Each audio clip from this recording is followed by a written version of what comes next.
On a le son? On a le son. Démarre. C'est maintenant que tu viens de conneries.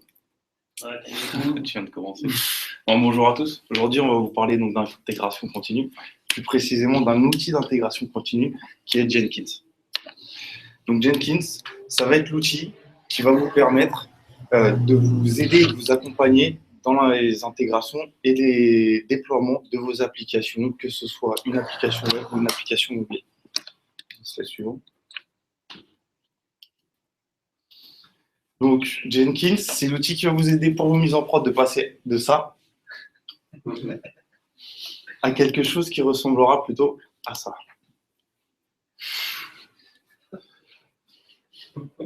Donc maintenant, on va voir qu'est-ce que c'est Jenkins. Donc, Jenkins a été initialement développé en Java. Il a été développé en 2008. À cette époque, son nom était Hudson.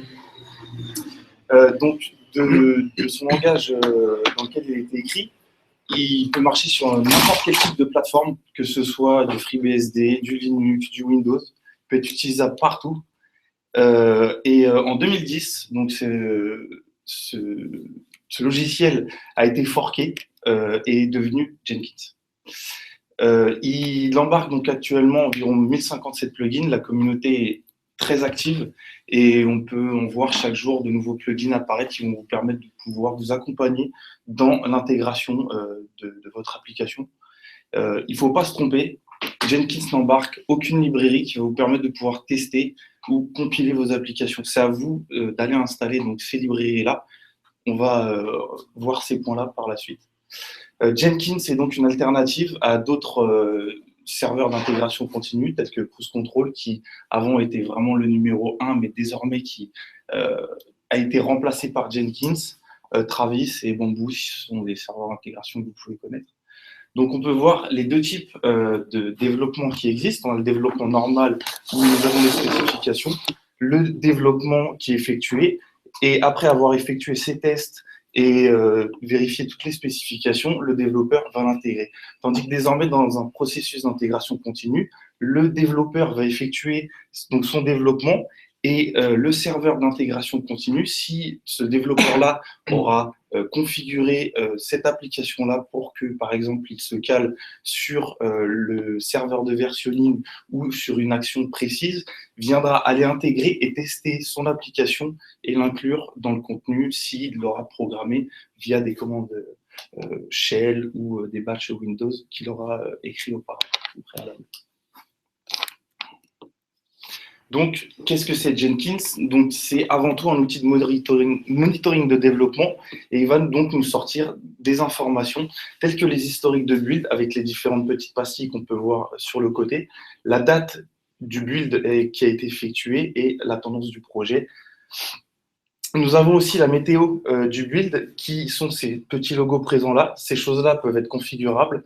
Les pourcentages d'acceptation peuvent être configurables par vos soins et on verra en fonction du nombre de builds qui auront réussi, soit un soleil s'ils sont tous en vert, soit d'autres éléments s'ils ont beaucoup trop échoué. Ici, on peut voir les graphiques de rapport des différents plugins qui ont été utilisés. Donc, les librairies tierces que vous aurez installées auparavant vont générer des fichiers qui peuvent être des fichiers XML ou d'autres fichiers de rapport.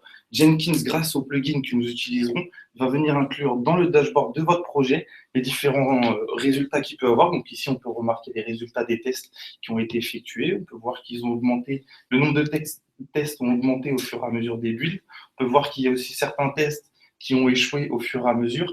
Et ici, nous voyons la couverture de code qui est effectuée sur le projet. Donc, on peut voir la courbe des méthodes, la courbe des états et la totalité du projet qui est couvert par les différents tests que l'on voit à gauche.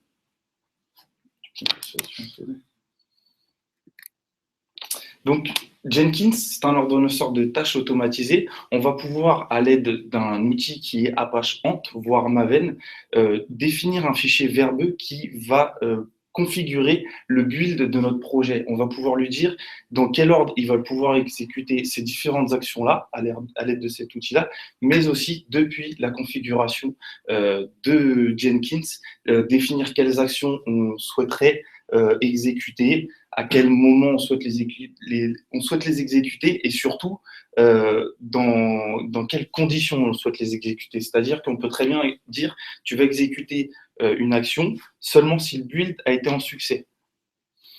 Donc, les objectifs de l'utilisation de Jenkins, c'est tester rapidement et automatiquement les évolutions. C'est-à-dire que si nous avons programmé Jenkins pour qu'il écoute constamment sur notre serveur de versionning, à partir du moment où un push sera effectué, Jenkins peut le récupérer et tester si la version est stable et donc vérifier que les corrections que vous avez apportées correspondent aux besoins.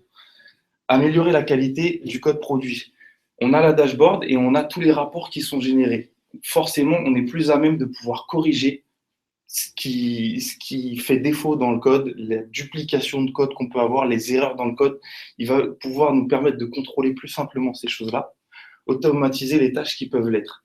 Vu que Jenkins nous donne la possibilité d'exécuter des commandes en SH ou des commandes batch, on va plus être à même que lorsque le build aura réussi d'aller déployer notre compilation, notre élément, soit sur un serveur FTP pour du mobile, soit sur un serveur, par exemple, de test ou de pré-prod dans l'environnement d'un site web. Et minimiser les régressions, vu que le projet est plus contrôlé, plus suivi et qu'on a plus d'outils pour pouvoir justement le maintenir, on va être plus à même de suivre sa qualité et donc de les minimiser. Mais ce n'est pas quelque chose qui est inévitable. Donc, qu'est-ce que Jenkins ne fait pas? Le café, ça c'est sûr, c'est quelque chose qu'on cherche tous, mais on n'arrive pas à le trouver. Traiter les Jira à votre place, c'est à vous encore de définir si le bug a bien été corrigé. Quoique, il y a peut-être un petit plugin qui peut aider à ça, mais on reparlera de ça après, légèrement. Écrire les tests à votre place, c'est important. Les tests, c'est ce qui va vous permettre justement de définir si le code correspond à vos attentes. Ce sera toujours à vous de le faire. Et relire le code des autres à votre place, forcément, vous devez un peu avancer tous ensemble et repasser derrière les autres pour être sûr que tout est OK, même si des outils vous permettent de voir ce qu'il en est dans l'avancée du code. Donc, on va refaire un petit point sur ce qui a été dit auparavant. Donc, qu'est-ce que Jenkins fait? Uniquement ce que vous lui direz de faire. C'est un autolanceur. Le logiciel est abruti. C'est à vous de définir toutes les règles de compilation, de développement et de suivi. Il peut exécuter des commandes dans votre environnement de n'importe quel type. Si vous voulez lui faire faire un écho, si vous voulez lui faire exécuter un script, il n'y a pas de problème. Vous pouvez donc enrichir Jenkins grâce à une banque de plugins qui seront ancrés à votre projet et vous allez pouvoir le configurer simplement à partir donc, de son espace de configuration. C'est quelque chose qu'on verra par la suite. Donc, il peut exploiter les données générées par des librairies système, comme les deux petits rapports que je vous ai présentés auparavant. On peut voir les graphes sur la couverture de code, on peut voir des graphes sur les tests qui sont effectués, on peut voir aussi les copies qui ont été effectuées sur le code, et les dashboards de métriques qualitatives qui sont à peu près la même chose, des données qui sont générées via le système. Donc, vous pouvez voir ici un schéma léger du processus d'intégration continue. Donc, le développeur fait son travail, il push ses éléments sur le système de versionning.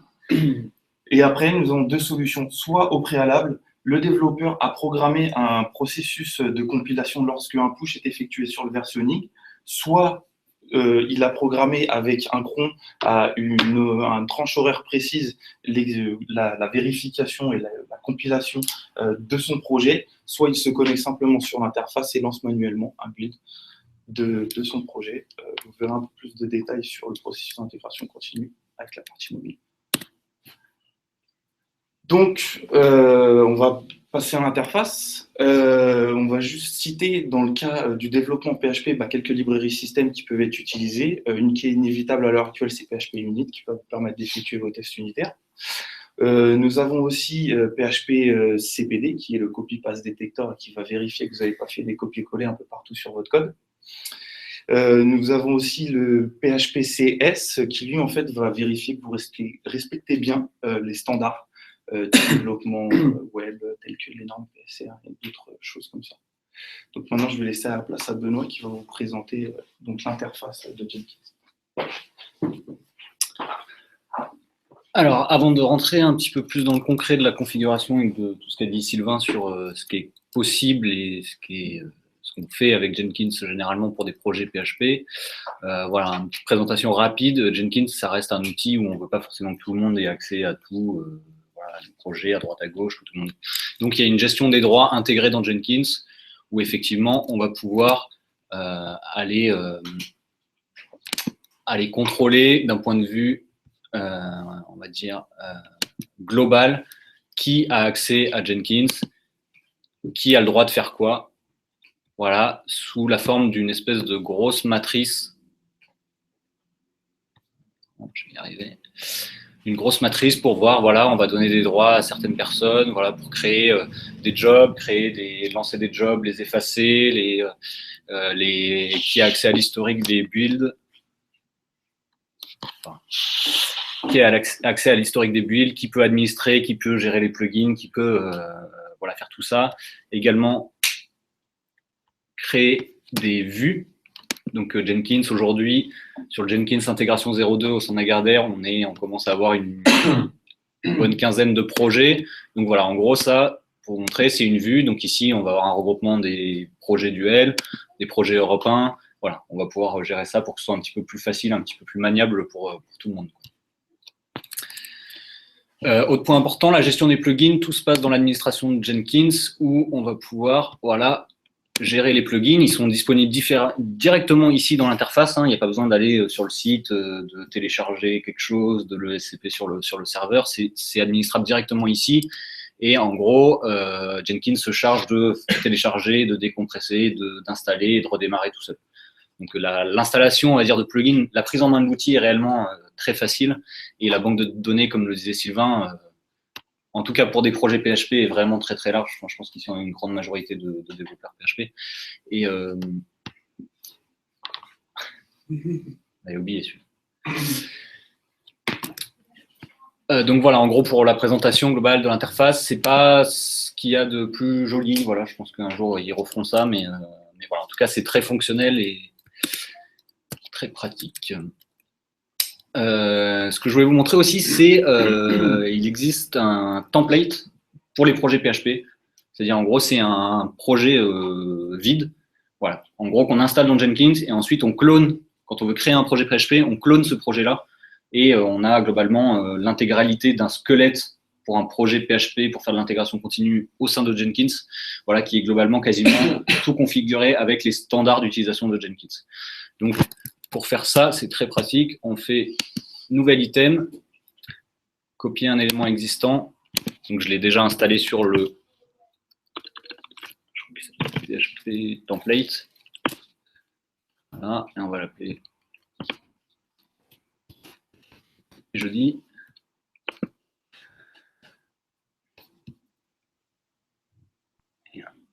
Et on se retrouve avec la page de configuration que je vais détailler un peu plus ici, là, dans la partie suivante, avec tout un squelette PHP, avec déjà les plugins connus PHP dont Sylvain vous a parlé, c'est-à-dire le checkstyle, le CPD, le mess detector, le build via Ant. Voilà, on a déjà tout un squelette qui est déjà préconfiguré, donc c'est très facile à prendre en main.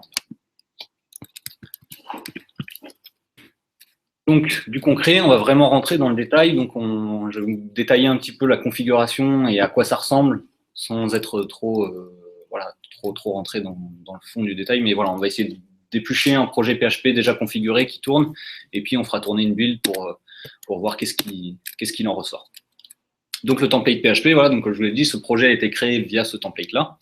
Et donc, on va maintenant se mettre dans la configuration du projet pour aller étudier ça. Voilà, donc c'est ce projet-là, qui est un petit projet PHP, une application Symfony standard qui ne fait pas grand-chose en soi. Voilà, donc ça, je suis dans l'onglet configurer. Donc ici, on retrouve l'historique des builds depuis le début. Vous pouvez lui dire, voilà, ça me sert à rien de garder les 4000 dernières builds, sachant que voilà, là on garde les 100, mais on pourrait garder que les 10 dernières. Globalement, c'est largement suffisant en termes d'intérêt.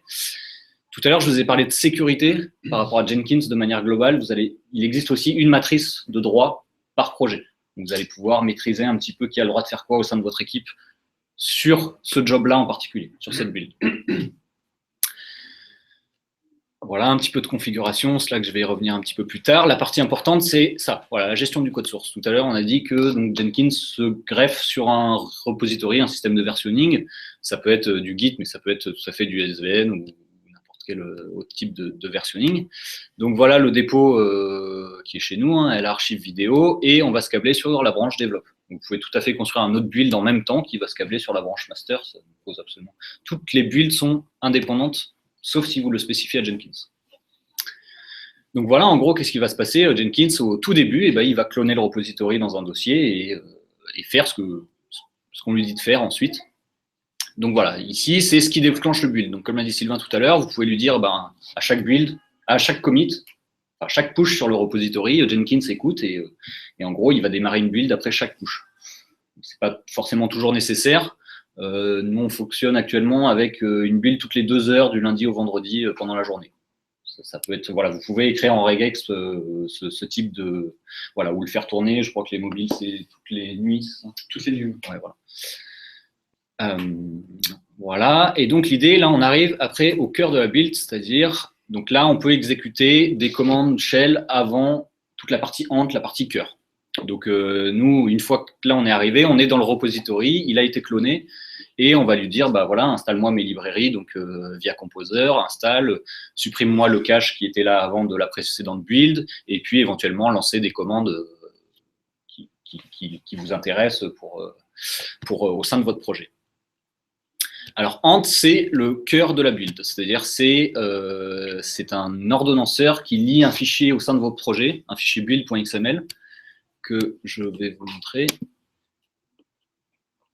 C'est ici. Alors ici, vous avez également accès dans l'interface à tout votre répertoire de travail, c'est-à-dire au clone du repository, vraiment.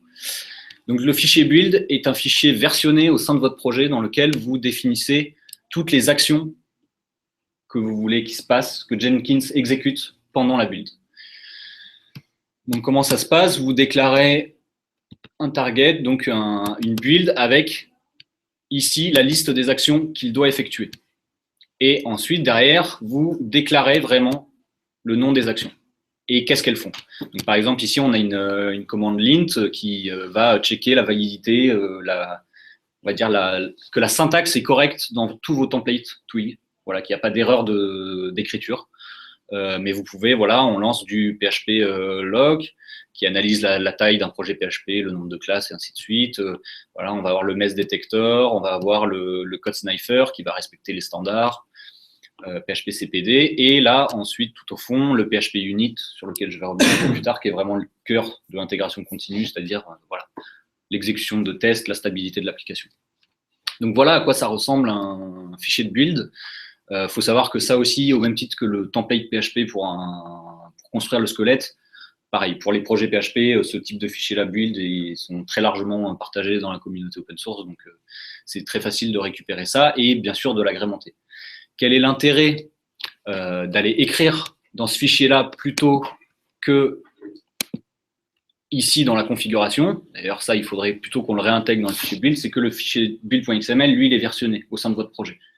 Si demain, la machine tombe et qu'on perd le disque dur, faudra retrouver ces commandes-là, se souvenir de ce qu'on faisait et tout ça. Donc, il y a plus intérêt à internaliser tout le processus dans le versionning du projet pour ne jamais le perdre. Et donc, voilà, donc ça, c'est ant, c'est l'exécution. Donc là, c'est pas très parlant, mais en gros, c'est exactement ce qu'il fait. C'est en gros la commande bash qui est lancée derrière via ce petit encadré en pointillé, c'est ant build.xml. C'est cette commande bash qui sera lancée et qui va exécuter toutes les commandes que vous avez définies au sein de votre build. Donc, vous avez toute une étape ensuite qui c'est une action à la suite de la build. Pour revenir rapidement dans le build.xml, on lance des commandes, mais qui sont des librairies système, qui sont installées sur la machine. PHPCS, PHPMD, c'est des librairies installées sur la machine hôte qui héberge Jenkins. On pourrait aussi les télécharger via Composer et lancer des binaires, mais voilà, on peut sinon les installer directement sur la machine. C'est ces librairies-là qui génèrent ces fichiers de log, et ensuite, c'est les plugins Jenkins qui vont analyser ces logs-là et construire des graphes qu'on a vus tout à l'heure sur les dashboards.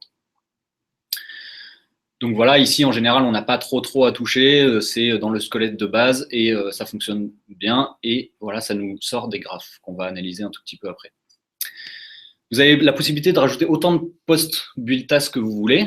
Nous, on a fait le choix, et je vais y revenir un peu plus tard, de voilà, quand la build est successful, eh ben, on fait telle action, notamment déployer sur le serveur de test. Je vais y revenir un peu plus tard, mais voilà, vous pouvez en déclarer autant que vous voulez et c'est complètement configurable à souhait. La génération du code coverage, je vais y revenir un peu pour parler un peu plus de la stratégie de test dans le slide d'après. Je voulais juste vous montrer un petit peu l'étendue de la configuration qu'on peut faire. Voilà, donc ici, on retrouve l'analyse du check style, du code duplicate, du mess detector, ainsi de suite. Et à la fin, on peut voilà, soit faire de l'envoi d'email si la build est cassée à l'auteur du commit qui a cassé la build, soit envoyer un mail de succès à tout le monde ou un mail de failure à tout le monde, ou envoyer des notifications via, voilà, via Slack, qui est un outil de chat en direct pour les devs. On reçoit directement les notifications sur cet outil-là, ce qui évite d'avoir les yeux rivés sur Jenkins, quoi. Alors, je voulais vous montrer également une toute petite chose qui est la possibilité de lancer des builds paramétrables. C'est-à-dire, vous pouvez, je suis obligé de le réactiver, voilà. Pardon. Dans la configuration, j'ai également déclaré que ma build serait paramétrable. C'est-à-dire que je veux, au moment où je dis je lance ma build, elle va dépendre de tel ou tel paramètre. Ça se fait ici, voilà, je définis ce build à des paramètres, ainsi de suite, voilà, comme ça. Vous les déclarez dans la configuration de la build, et ensuite, quand je vais faire un build avec des paramètres, ça, c'est des valeurs que je vais récupérer au sein de mon build.xml, et je vais pouvoir lancer telle ou telle commande en fonction de ces valeurs-là. Sur ce projet-là, on a beaucoup de tests, la machine n'est pas très performante, le code coverage prend énormément de temps. C'est principalement dû au fait que la machine est très peu puissante. On a des builds avec du code coverage qui sont de l'ordre de 25 minutes. C'est atrocement long et impossible pour un processus d'intégration continue. Donc, de manière par défaut, on la lance sans code coverage et de temps en temps, quand on veut vraiment faire une analyse, voilà, on la lance vraiment avec le code coverage et c'est parti pour une demi-heure. Mais c'est vraiment actuellement parce que Jenkins est installé sur une VM avec 1 giga de RAM et que voilà, elle est vraiment pas très performante. Alors, la stratégie de test. Donc, je vais dire 2-3 mots quand même sur PHP Unit. Donc, c'est une librairie, c'est un framework de test qui peut s'appliquer et s'installer dans n'importe quel projet. On peut tester n'importe quel code PHP avec. C'est vrai qu'on a tendance à penser des fois c'est livré par défaut dans la stack Symfony. Ça n'a rien à voir. C'est développé par Monsieur Bergman qui fait ça depuis très longtemps et c'est un framework de test. Vous pouvez tester n'importe quel code PHP avec. Il offre des possibilités assez étendues sur des tests unitaires et même sur des tests fonctionnels. Alors, quoi tester? C'est vrai qu'on a tous des contraintes de temps pour réussir nos projets et on ne peut pas tout tester. L'idée, c'est quand même de se focaliser sur les classes mères, les classes importantes de nos projets, celles qui vont être le plus utilisées, le plus centrales, pour s'assurer de leur bon fonctionnement. Donc, des classes comme ça, on va utiliser donc, des tests unitaires qui consistent à lui donner des données en entrée et vérifier qu'on a bien ce qu'on attend en sortie. C'est assez simple là-dessus. Les tests fonctionnels, on va vraiment utiliser PHP Unit à fond et aussi des libs internes, en l'occurrence pour Symfony. C'est-à-dire, on va vraiment simuler un appel curl sur une page slash la homepage ou n'importe quelle page de votre site. Et on aura un retour, on pourra analyser le DOM retourné par cet appel curl pour aller vérifier qu'on a bien un body, qu'on a bien tel méta dans le header, qu'on a bien tel temps de cache sur telle page, tel TC-vars dans le DOM, je ne sais pas. Par contre, on n'a aucune exécution de JavaScript. C'est-à-dire qu'on ne pourra pas simuler de clics qui seront décodés par du JavaScript, comme on fait beaucoup ici avec des liens cryptés. Voilà, donc pour ça, il faut d'autres outils. Pour les feignants, il y a des plugins Firefox qui existent, qui en gros font un enregistrement. Vous lancez ce petit plugin, il enregistre, puis vous faites clic sur le site et vous arrêtez l'enregistrement et ça vous écrit votre test fonctionnel PHP.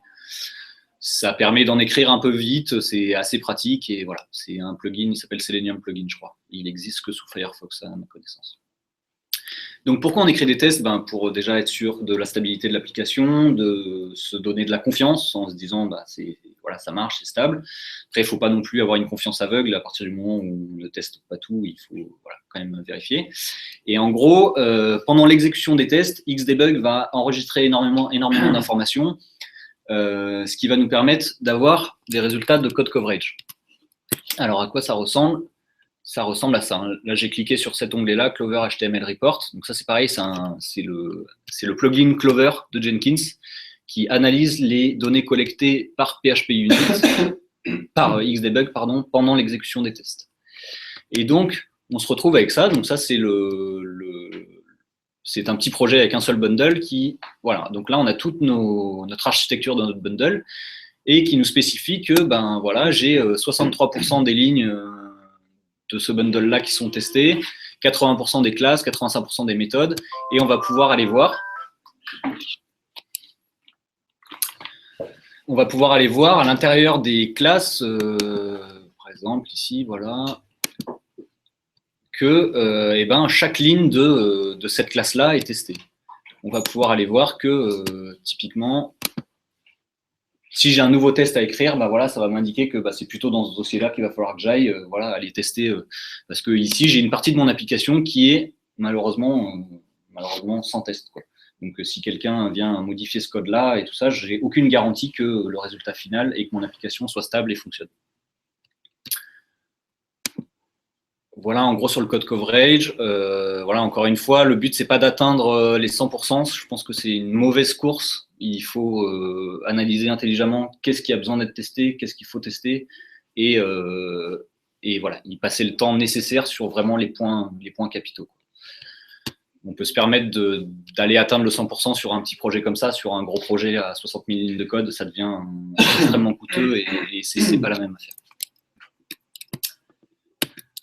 Alors, nous, on a également choisi, c'est pas du tout le sens, ce pourquoi Jenkins a été créé, mais on a choisi de s'en servir également pour faire du déploiement continu.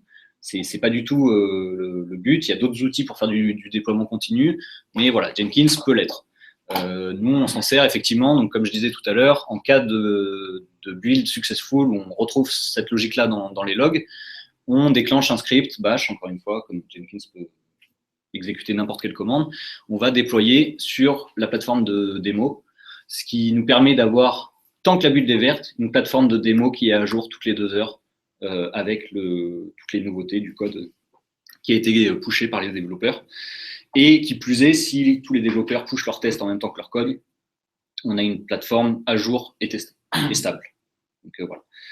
Des tests un petit peu bêtes, voilà, fonctionnels qu'on peut retrouver quand on n'a pas trop le temps de les faire tous, c'est de vérifier que les types de pages voilà, renvoient une 200, vérifier qu'on a bien un body avec un contenu dedans, vérifier qu'il n'y a pas marqué PHP fatal error dans telle page. Voilà, c'est des tests un peu simples, rapides à écrire, qui vous apportent un petit peu de confiance et voilà, de certitude dans votre développement. L'autre intérêt également aussi, c'est d'automatiser les déploiements, que ce soit vraiment un script qui le fasse et pas, voilà, on fait tous des erreurs et qui plus est, en plus, on est plusieurs dans les équipes, on ne sait pas toujours ce que l'autre fait, voilà, donc ça évite de se demander, ah, c'est toi qui as fait le dernier déploiement, est-ce que tu as généré le SI, est-ce que tu as vidé tel cache, est-ce que, voilà. L'idée, c'est automatiser tout ça pour ne pas perdre du temps à se poser des questions qu'on ne devrait pas se poser grâce à Jenkins. Et l'autre intérêt, c'est évidemment aussi d'internaliser ces scripts-là à l'intérieur du projet pour que, voilà, si demain quelqu'un part, change de travail, change de projet, voilà, qu'on ne soit pas derrière lui, aller lui poser des questions. L'idée, c'est d'internaliser un maximum de connaissances à l'intérieur. Alors, pour vous faire un petit retour d'expérience sur Jenkins, maintenant qui est installé ici depuis 1 an et demi presque, clairement, on a une amélioration de la qualité du code produit, c'est-à-dire que l'intégralité des développeurs de l'équipe code de la même manière. Hormis les balises auteurs, quand on les spécifie, ça devient dur et bien sûr le versionning, ça devient dur de savoir qui a codé et quoi, ce qui est une bonne chose, vraiment, parce que c'est de l'uniformisation dans le code. On respecte les standards grâce à CodeSniper, il n'y a pas de duplicate code, ce qui est très bien, parce que effectivement, quand on a des bugs, on n'a qu'un seul endroit où aller les corriger. On a des informations pertinentes sur la couverture de code, sur voilà. On a une assurance que telle chose ou telle chose marche parce que c'est stable depuis longtemps et que ça n'a pas bougé. Donc les tests confirment que ça continue à marcher. On a industrialisé la génération de la documentation associée au projet durant les builds, c'est-à-dire que la génération de la documentation associée au projet se génère pendant la build et est disponible du coup sur le Jenkins en permanence, ce qui a des avantages pour voilà, soit pour l'astreinte, soit pour n'importe quel on va dire nouveau développeur qui arrive sur le projet. Il a la doc qui est à jour sur le Jenkins et voilà, elle est consultable. Voilà. Donc en fait, on internalise vraiment l'écriture de la documentation à l'intérieur du projet. Et évidemment, on gagne beaucoup de temps aujourd'hui à ne pas faire de déploiement sur la plateforme de démo. C'est du temps de gagner, elle est à jour, elle se met à jour toute seule et voilà, on a moins de problèmes, on se pose beaucoup moins de questions avec ça. Les problèmes qu'on a rencontrés principalement pendant cette année, c'est que effectivement le Jenkins, quand on fait des tests unitaires et fonctionnels, on va chercher des données, comme tout le monde, sur la base de test, qui est la même que votre plateforme de dev, que la plateforme de démo, ce qui est un très gros problème parce que ces bases-là sont amenées à bouger régulièrement en fonction des nouveaux développements, et la build peut se casser sans aucune raison, juste à cause d'une modification en base, ce qui est contraire au principe de l'intégration continue. Donc l'idée serait vraiment d'arriver à avoir une base de données dédiée au test pour faire ça.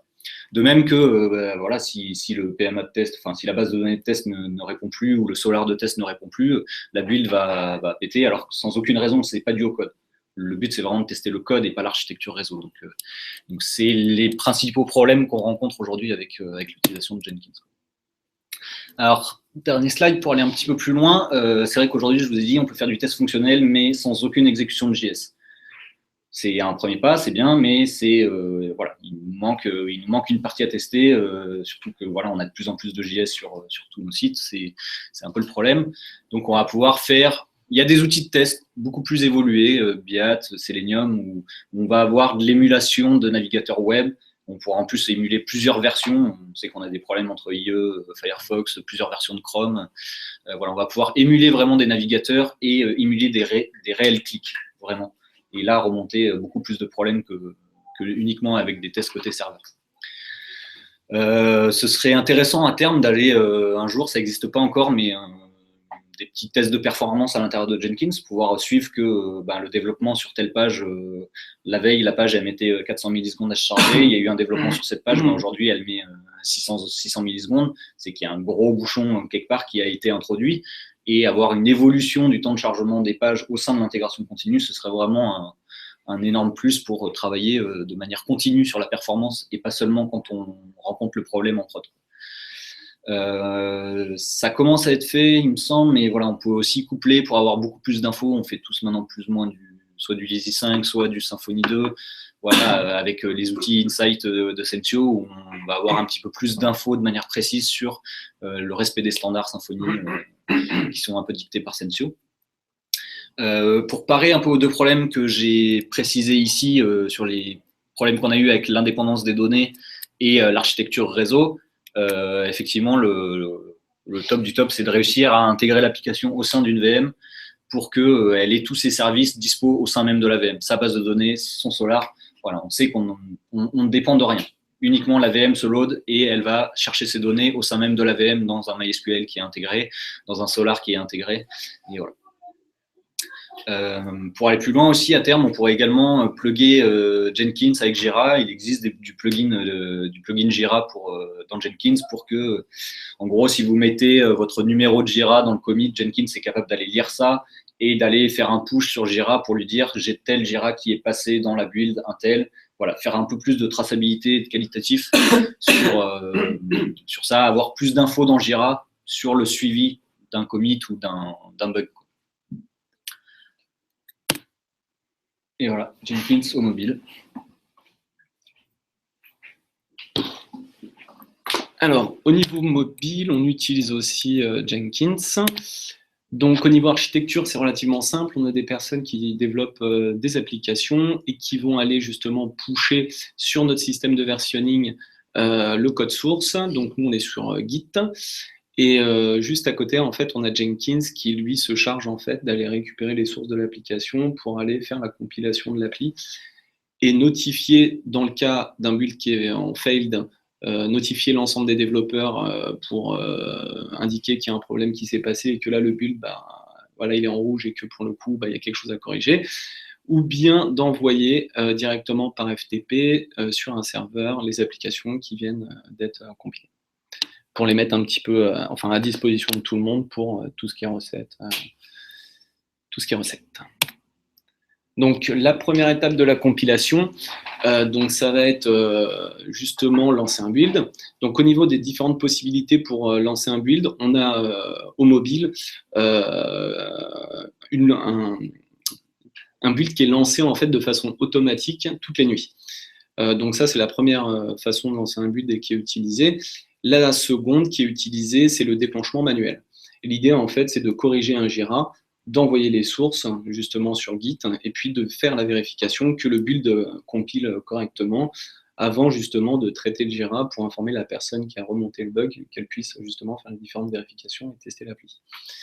Donc voilà pour le lancement des builds. Donc comme il a été dit tout à l'heure, on voit au niveau des indicateurs un build qui a réussi, qui est en success est vert et la partie rouge pour les fails. Alors la deuxième étape, c'est l'analyse du code. Donc le but aussi de Jenkins, c'est de faire justement une analyse de code et vérifier la qualité de ce qui a été produit. Donc il y a la mesure qualitative qui va permettre de voir la couverture et les taux de réussite des tests, la complexité du code et le respect des règles de codage. Donc ça, c'est la première grosse partie qui est importante justement dans l'analyse de Sonar. Ensuite, la mesure quantitative. Donc on va pouvoir voir le nombre de classes, la duplication de code. Comme il a été dit, la duplication de code, c'est un élément qui est effectivement à vérifier parce que lorsqu'on a un bug sur cette partie de code qui est dupliquée n fois dans notre projet, ça commence à devenir un petit peu embêtant d'aller se balader partout pour aller corriger ce même problème. Donc, c'est un des indicateurs qu'on suit pas mal.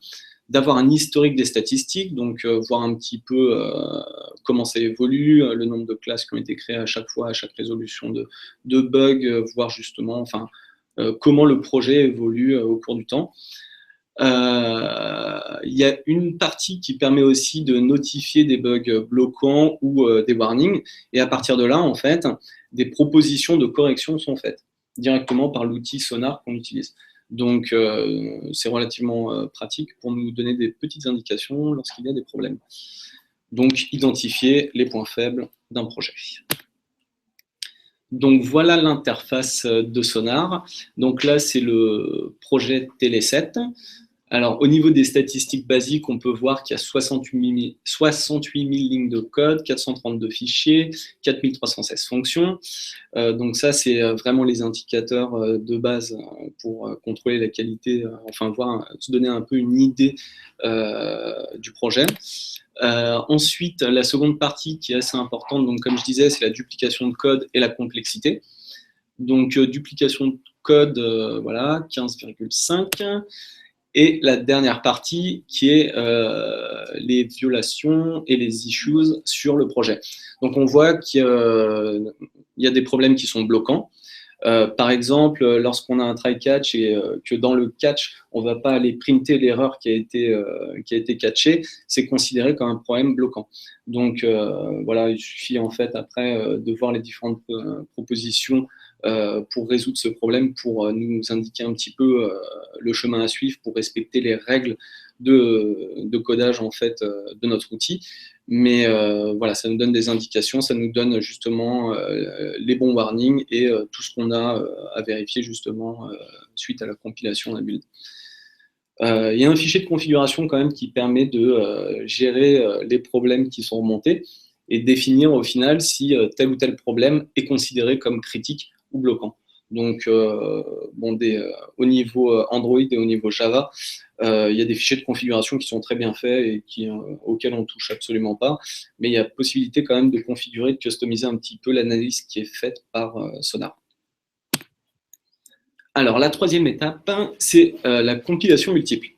L'intérêt en fait de cette comme il a été dit, on peut avoir un shell qui est lancé dans Jenkins, et pour compiler une application Android, en fait, il suffit de faire un Gradle assemble. Et l'intérêt en fait des flavors Android, c'est de pouvoir définir une configuration particulière pour un APK, donc pour une application. Par exemple, en fait, ce qui est fait, c'est on va avoir une application qui va être dédiée au Google Play, donc avec des tags de pub de production. Et on a aussi, par exemple, la compilation d'une application dédiée en fait à la pub. Donc, au final, les tags de pub dédiés au test vont être dans un certain flavor et les tags de prod vont être dans un autre flavor. Et à partir de là, en 2 lignes de commande, on va pouvoir aller compiler une application Google Play et une pour la régie. Donc, l'intérêt, c'est que la régie, derrière, peut récupérer cette APK, l'installer, faire ses tests, voir comment réagit telle ou telle bannière et si tout fonctionne en fait correctement. L'étape numéro 4, c'est l'automatisation des tests. Donc, on a un plugin qui s'appelle le Monkey Test, qui permet en fait de simuler un certain nombre de clics sur une application. Donc, à partir de là, en fait, on peut se rendre compte de certains problèmes qui sont pas en fait des problèmes de compilation, mais des problèmes voilà, qu'on peut rencontrer lors de l'utilisation de l'application et détecter assez rapidement les crashs. Surtout que avec cet outil, on peut simuler 1000 clics, 5000 clics, 10 000 clics. Donc, pour le coup, à tester par des humains, ça aurait été un petit peu compliqué. Donc, par l'intermédiaire de ce plugin, ça nous facilite quand même la tâche pour détecter des problèmes sur nos applications. Donc, comme il a été précisé tout à l'heure, c'est uniquement en fait un plugin à installer sur Jenkins. Et à partir de là, dans la configuration du job, on a la possibilité d'aller justement configurer le nombre d'événements et le délai en fait qui est laissé entre chaque simulation de clic. Voilà. Et la dernière étape, donc, c'est le déploiement. Donc, comme j'ai dit, au final, on génère plusieurs applications lors de l'exécution en fait d'un job.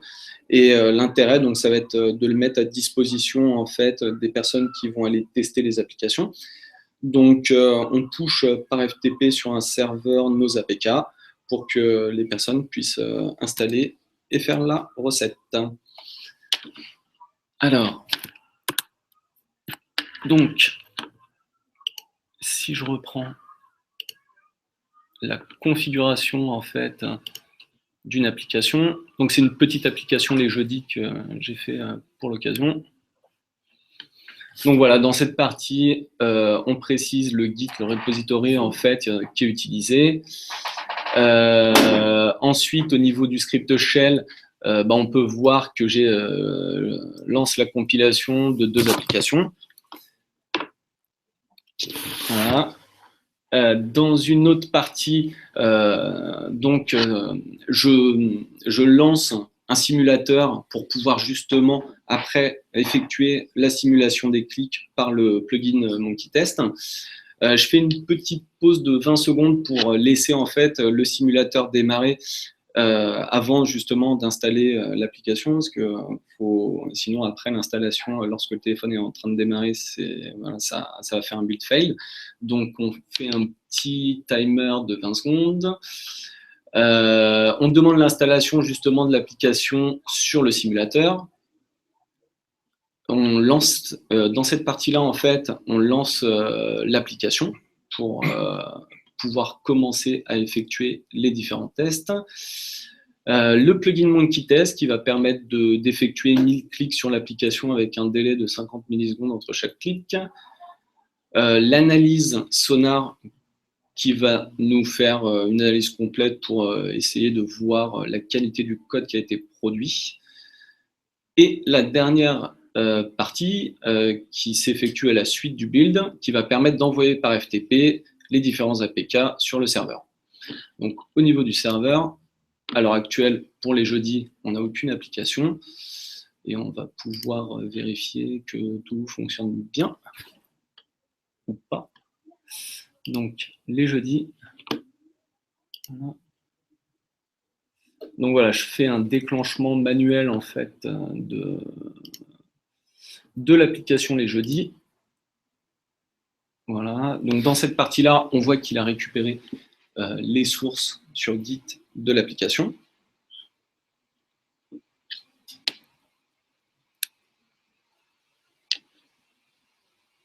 Il commence la compilation de l'application dédiée au Google Play.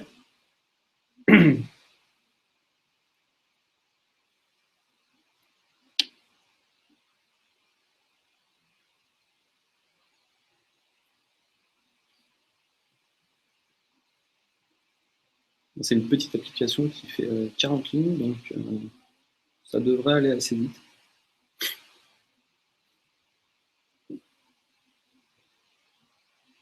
Voilà. Ensuite, il passe, comme j'ai dit, à la compilation de l'application de test pour la pub.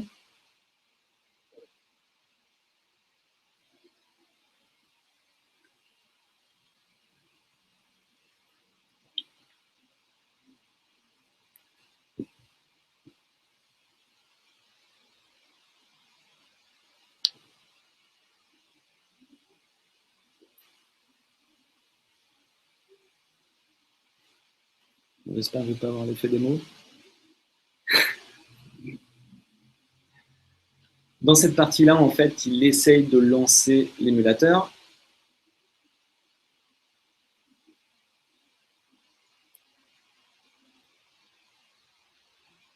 Voilà, donc comme j'ai dit, je laisse 20 secondes en fait au simulateur pour démarrer avant de lancer justement l'installation de l'application sur le simulateur. Donc, le simulateur s'est lancé. Il tente d'installer en fait l'APK sur le simulateur. L'application est lancée. Le monkey test commence à tourner. Donc voilà, c'est véritablement des clics dans tous les sens pour détecter les problèmes. L'application est aussi mise en tâche de fond et réveillée aussi.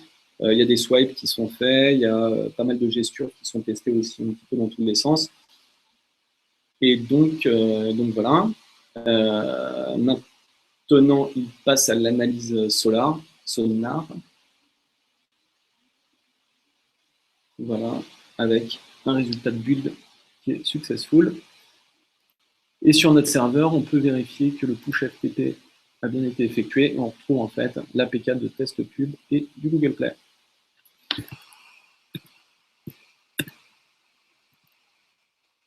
Donc voilà pour le test.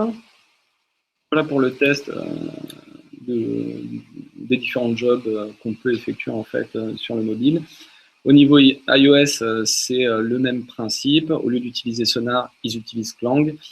Ils ont aussi un système qui permet de simuler des clics, qui est UI Automation. Et donc oui, c'est exactement le même principe avec des applications qui sont envoyées sur un FTP pour mettre à disposition les applis pour les personnes qui se chargent de faire la recette des applis.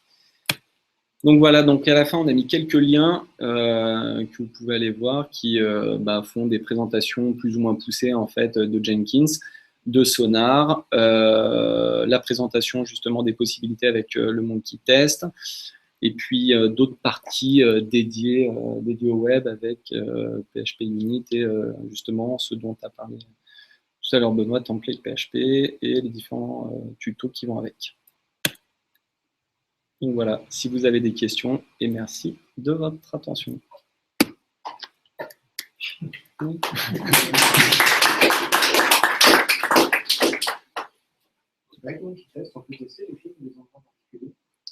Non, là pour l'instant, c'est véritablement du random en fait, et sur toute ton interface, des clics sont envoyés dans tous les sens. Et, alors, il y a possibilité quand même de configurer le pourcentage de clics qui vont être effectués ou bien swipe et de pouvoir un petit peu orienter les tests qui vont être effectués en fait sur l'application. Il fait juste des clics ou il vérifie juste que l'appli n'a pas de temps. C'est ça, ouais. C'est ça.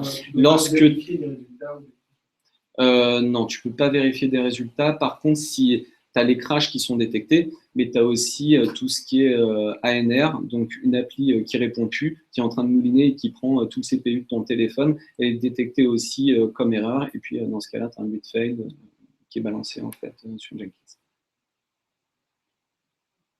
Donc voilà, l'intérêt aussi pour le mobile, c'est d'utiliser justement le plugger en fait Jenkins avec Jira pour pouvoir commencer justement à traiter des Jira de façon automatique et pouvoir justement passer le statut d'un Jira en traité de façon à notifier la personne qui a remonté le bug et tout ça une fois que le build est successful et donc un APK qui est mis à disposition et qui est à jour en fait sur le terrain.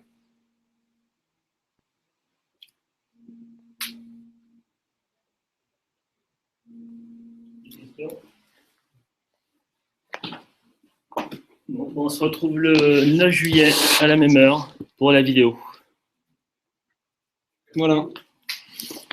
Merci à tous. Eh ben, merci.